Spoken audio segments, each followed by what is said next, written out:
bien, ces assises auront été un succès. Et le Congo vous remercie de lui avoir fait cet honneur à travers le département d'appui Nord. Les relations entre la France et le Congo sont historiques. Pour les plus jeunes qui sont ici, on peut leur rappeler par exemple que lorsque l'Allemagne nazie occupait la France, eh bien, la capitale de la France libre était Brazzaville. De Gaulle avait qualifié de refuge en l'honneur de la France. L'homme de Brazzaville, les relations sont anciennes. Sur le plan économique, la France est le premier partenaire du Congo au niveau des échanges, et c'est également le premier investisseur dans notre pays. Depuis maintenant, on va dire, presque une décennie et demie, vous l'avez souligné, notre pays se retrouve dans une situation économique assez favorable. C'est-à-dire, nous avons réussi, avec l'appui de la France, à engager, bien entendu, un certain nombre de réformes au niveau économique et surtout dans notre bataille pour le désendettement de notre pays à travers les accords pour accéder à l'initiative PPTE, donc le Banque français est très présent à nos côtés. Également pour accéder, si vous voulez, à des accords avec le Club de Paris et le Club de Londres. Donc le partenariat économique et financier avec la France est un partenariat stratégique pour le Congo. La présence économique de la France, elle a toujours été là. Les premiers chefs d'entreprise que nous avons découverts dans notre pays, en dehors des Grecs, des Portugais qui étaient dans le pays, il y avait les Français et qui sont aujourd'hui encore présents dans notre pays. Nous sommes ici pour rencontrer justement les chefs d'entreprise. Et le thème de ces assises qui portent sur l'éco-construction nous intéresse. Nous intéresse pourquoi? Parce que au niveau de la vision stratégique du président par rapport au futur économique de notre pays, il a décidé de la diversifier. Vous avez fait part tout à l'heure du fait que nous étions producteurs de pétrole, nous sommes le 3e ou 4e d'Afrique noire, et notre croissance économique, évidemment, qui est très soutenue depuis près d'une décennie, est tirée par le pétrole. Avec l'amélioration de l'environnement, du cadre macroéconomique de notre pays, eh bien, le pétrole a réussi à faire du bien à nos finances publiques. Et par rapport aux attentes des générations actuelles et à venir en termes de création d'emplois, et se projeter, si vous voulez, sur les 20-30 prochaines années de notre pays, de l'économie de notre pays, en tenant compte du fait qu'aujourd'hui la géographie de la création de la richesse au niveau du monde a quand même changé avec l'émergence de l'Asie, du Brésil, etc.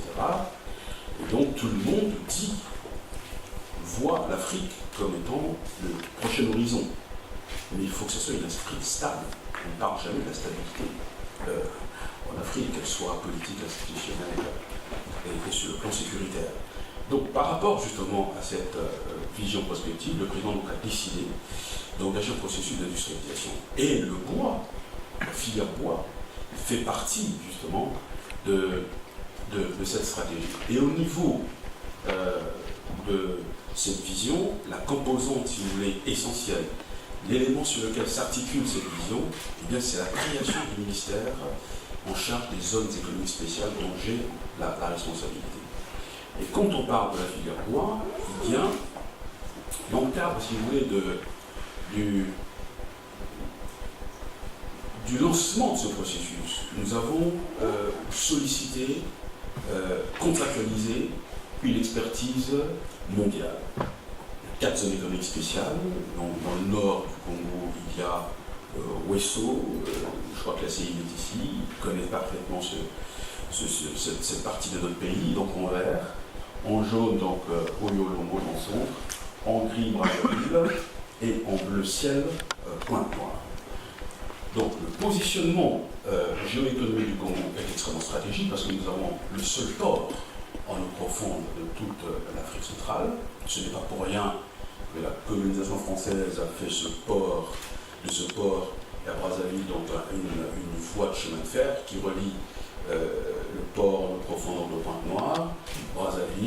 donne sur le deuxième fleuve le plus puissant de la planète, navigable 12 mois sur 12, et qui a permis à l'époque, évidemment, à toute l'Afrique équatoriale française d'avoir une espèce de flux de ces produits. Mais la vision aujourd'hui du président, c'est non plus de voir les choses dans la disposition géographique traditionnelle, mais c'est de voir les choses, on va dire, de la côte ouest à la côte est de l'Afrique centrale, parce que nous avons, sur la rive opposée du fleuve Congo, eh bien, des pays qui sont, on va dire, soit semi-enclavés ou totalement enclavés, et qui, comment dirais-je, composent un marché d'à peu près 300 à 350 millions d'habitants. Donc nous avons, pour ce faire, contribué d'expertise mondialement reconnue, notamment deux cabinets de Singapour, Jurong et Sorbana, ensuite une expertise française, GIS, GID, Bellenco, Quantic, Bellenco qui est un peu l'équivalent de McKinsey. Et donc, pour ce qui concerne la filière bois, elle a été identifiée par ces études comme étant une filière que nous pourrons exploiter, dont on pourrait exploiter la chaîne de valeur. Donc, en étant ici, on peut considérer que, au-delà bien entendu des entreprises congolaises qui sont installées déjà dans le domaine, la particularité, l'expertise, l'expérience, le savoir-faire des élites en la matière peut nous être utile en tant que partenaire économique, futur investisseur au niveau de la zone économique spéciale d'Oyo-Lombo, dont les études sont totalement terminées. Alors, il va de soi que tout à l'heure, dans le débat, on va dire, interactif que nous aurons, on va, par exemple, vous présenter les efforts qui ont déjà été faits sur le plan, on va dire, de la construction des infrastructures. Nous avons ici les amis de la délégation des grands travaux qui pourront vous en parler. Et en même temps, au niveau de ces zones économiques spéciales, évidemment, il y a des études spécifiques qui nous montrent, qui nous disent, premièrement, quelles sont les infrastructures qu'on va construire, quelles sont les activités qu'on pourra développer, le bois fait partie des activités, le potentiel en création d'emplois, les investissements que nous devons faire en termes d'infrastructures, l'impact sur la croissance économique donc, de notre pays, et puis surtout, les avantages sur le plan fiscalo-douanier qui sont censés renforcer l'attractivité de notre pays, dont on sait effectivement que le classement à l'indice de business n'est pas terrible. Donc, sur ce plan-là, j'ai toujours une petite boutade, c'est le classement de la Chine sur le plan du business n'est pas terrible non plus, mais ça n'empêche pas ce pays soit aujourd'hui la deuxième puissance économique de la planète. Mais cela aussi ne nous souffrait pas un certain nombre d'efforts que nous devons faire par rapport à notre propre histoire et par rapport aux ambitions que nous avons. Et donc, ce que je voudrais également dire, monsieur le vice-président, c'est que nous voulons voir dans quelle mesure, et nous avons souvent parlé avec Michel D qui est ici, nous avons fait la même proposition à la CGPNE il y a quelques années, fait la même proposition lorsque le MEDEF est venu à Paris, c'est que les études de faisabilité sur les zones économiques spéciales, elles ont une validité scientifique de 5 ans. On est très lucide par rapport à cela. Et ce qu'on aimerait, c'est que mettre ces études à la disposition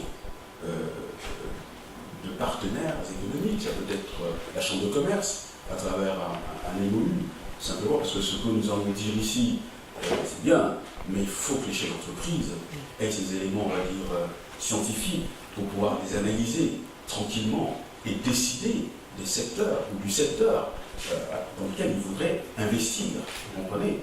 Et ça, nous sommes tout à fait disposés à le faire. Peut-être au mois de novembre, lorsqu'il y aura cette conférence ici, on pourra peut-être organiser soit à Brazzaville ou ici, une petite cérémonie où on va signer justement ce MOU. Et comme ça, les investisseurs, donc des civils, voire même au-delà, pourront voir, au-delà du secteur, on va dire, de l'éco-construction du bois, quels sont les autres secteurs que l'on pourra, dont ils pourraient, comment dirais-je, saisir la formidable opportunité d'investissement. Vous savez, aujourd'hui, je peux vous dire que sur Oyo-Lombo, vous avez tout ce qui est agro-industrie. On envisage faire justement de cette partie de notre pays une zone économique où émergera une ville à économie verte. Et nous sommes dans le futur. Et ce sont des choses, je crois, dont nous devons mettre à la disposition des chefs d'entreprise des élites. Donc nous sommes ici pour cela. Et sur le plan, si vous voulez, des facilités, je peux, en quelques mots pour conclure, dire qu'il y a une loi qui, en fait, définira les facilités au plan fiscal et douanier pour tout investisseur qui viendrait s'installer dans les zones économiques spéciales. Et nous sommes persuadés que ces facilités vont indubitablement améliorer notre classement au niveau de l'indice de business. Il y a aussi au niveau de ces textes des textes qui vont donc présenter la gouvernance économique et juridique donc, de ces zones économiques spéciales, c'est-à-dire une agence de planification qui elle, va dire quels sont les termes de référence de chaque zone économique spéciale. Ensuite, un développeur, en langage de développement, peut-être que de ce point de vue-là, on pourra avoir un accord avec un organisme patronal ici, parce que c'est là que le fameux partenariat public-privé peut intervenir. Et pour ne rien vous cacher, nous avons déjà signé ce type d'accord avec une structure étatique chinoise. On peut faire la même chose avec vous. Les études de faisabilité dont je vous parlais tantôt, on a déjà signé un accord avec le Board of Investment sur l'île Maurice. On leur a mis ces études à leur disposition. C'est un fichier électronique, c'est pas trop compliqué. Donc, nous avons une agence de planification, un développeur, et puis un organe qui va, si vous voulez, veiller à ce qu'il y ait une bonne régulation au niveau de ces zones économiques spéciales. Voilà. Donc, les textes aujourd'hui, pour être très concrets, très clairs, sont à la dernière étape avant qu'elles puissent arriver sur la table du Conseil des ministres. C'est donc au niveau du secrétariat de la Cour suprême, pardon, pour vérifier un peu, voir un peu par rapport à notre loi fondamentale, si ces textes sont totalement en accord. Et je pense que dans 2-3 mois, l'actuelle session donc, du Parlement, on pourra donc assister à l'approbation de ces textes après qu'ils aient été inscrits au rôle du Conseil des ministres. Donc ce que nous pouvons proposer de très concret, c'est de voir avec vous comment mettre à la disposition des acteurs de votre département ces études de faisabilité. On peut paraphraser quelqu'un que vous connaissez qui a dit que les entreprises, nous aidons les investisseurs. Merci infiniment. Nous attendons vos questions.